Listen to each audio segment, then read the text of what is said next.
Assalamualaikum warahmatullahi wabarakatuh. Baiklah, kita akan melanjutkan pelajaran pada mata kuliah program linear kita pada hari ini, yaitu mengenai penyelesaian program linear dengan menggunakan metode simplex.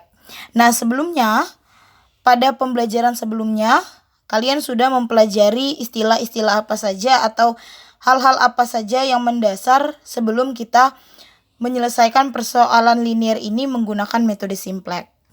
Nah, langsung saja. Untuk metode simplex ini akan ada 3 kasus. Yang pertama itu ada kasus maksimum, kasus minimum, dan kasus khusus atau nantinya campuran.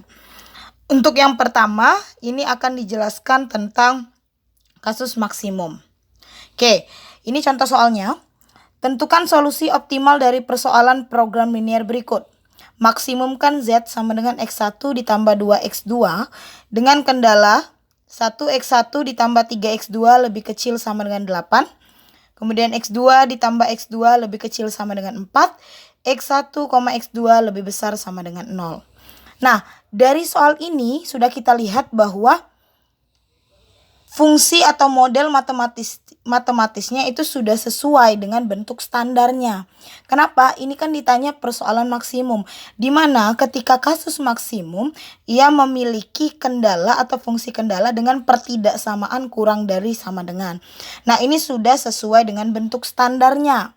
Karena sudah sesuai dengan bentuk standarnya pada permasalahan maksimum ya, maka di sini kita bisa langsung mengubahnya ke dalam bentuk kanonik. Jadi ingat, ketika belum berbentuk standar ya, maka belum bisa dirubah ke dalam bentuk kanonik. Kalau sudah, baru bisa kita rubah ke dalam bentuk kanonik.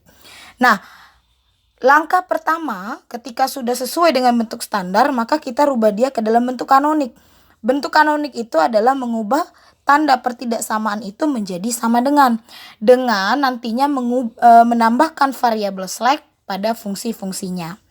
Nah, variabel slack yang dimaksud itu adalah yang dilambangkan dengan S1 dan S2. Kenapa S1 dan S2 di sini?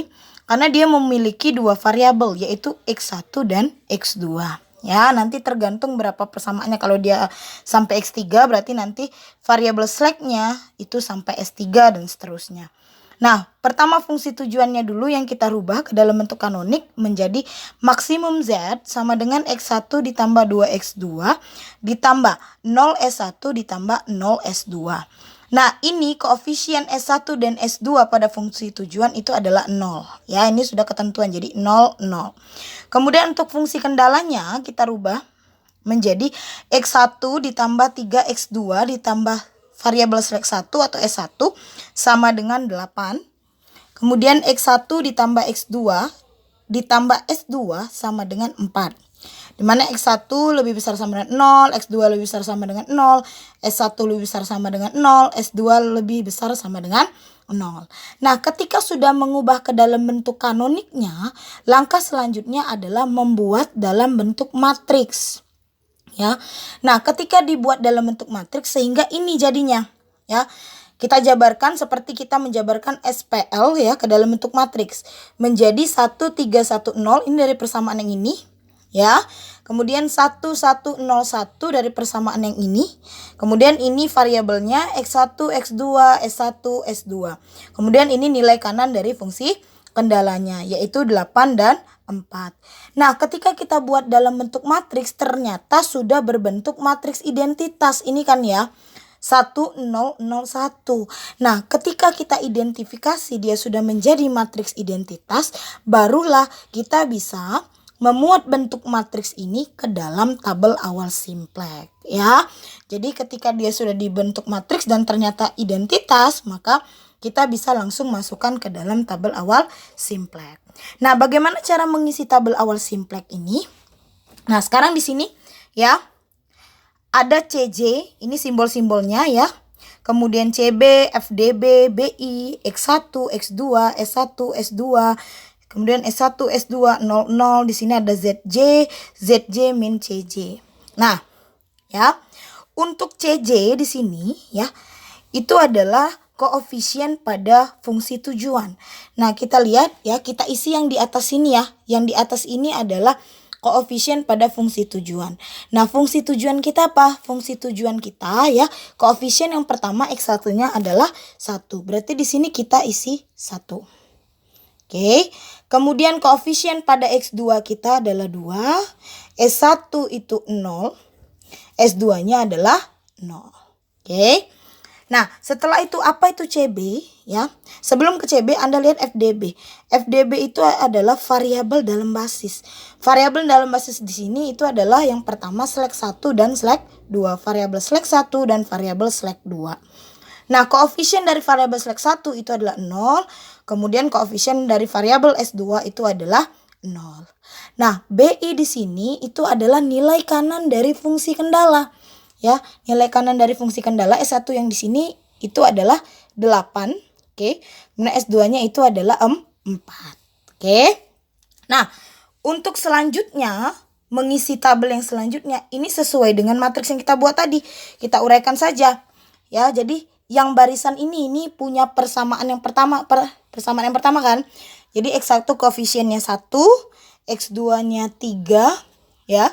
Kemudian 1, kemudian 0. Nah, untuk yang baris kedua ya, itu adalah persamaan pada yang kedua ini ya. Berarti diisi dengan 1, X1-nya 1 ya, kemudian S1 pada ini itu 0 kan? Berarti di sini 0. S2-nya itu adalah 1. Oke. Nah, nih seperti ini jadinya. Oke. Nah, kemudian untuk ZJ ya. Untuk ZJ itu diperoleh dari rumus ini. Nah, ya. Jadi untuk ZJ itu diperoleh dari, lihat sini ya. Jadi 0 ditambah dengan ini CB dikali dengan BI gitu ya. Jadi 0 dikali dengan 8. Oke. Ditambah dengan yang di sini CB2 ya. 0 dikali dengan 4. Nah, oke, jadi 0 kali 8 itu adalah 0. Ditambah 0 kali 4 itu adalah 0. Maka 0 tambah 0 itu berapa? 0 ya. Makanya di sini diisi dengan 0. Oke. Nah, untuk baris selanjutnya terus ya. Kaliin. Berarti 0 dikali 1 gitu ya. Berarti 0 dikali 1 ditambah dengan 0 dikali dengan 1. Hasilnya juga akan tetap 0. Isilah di sini. Oke. Dan seterusnya 0 CB1 kemudian ke arah sini ya. Dikali dengan 1 ditambah dengan 0 dikali dengan 0. 0 dikali dengan 1. Sorry. Untuk yang X2 ini 0 dikali 3 ditambah dengan 0 dikali 1. Maka hasilnya adalah 0. Logikanya kan ini pasti 0 juga ya. Karena dia dikali dengan 0 semua. Oke. Nah, ini. Kemudian kalau sudah dapat ZJ-nya, tinggal untuk mengisi ZJ dikurang CJ ini ya. Tinggal dikurangkan.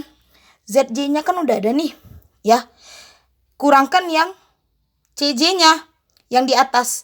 Untuk kolom yang ini berarti 0 dikurang 1. 0 dikurang 1 berarti min 1 ya.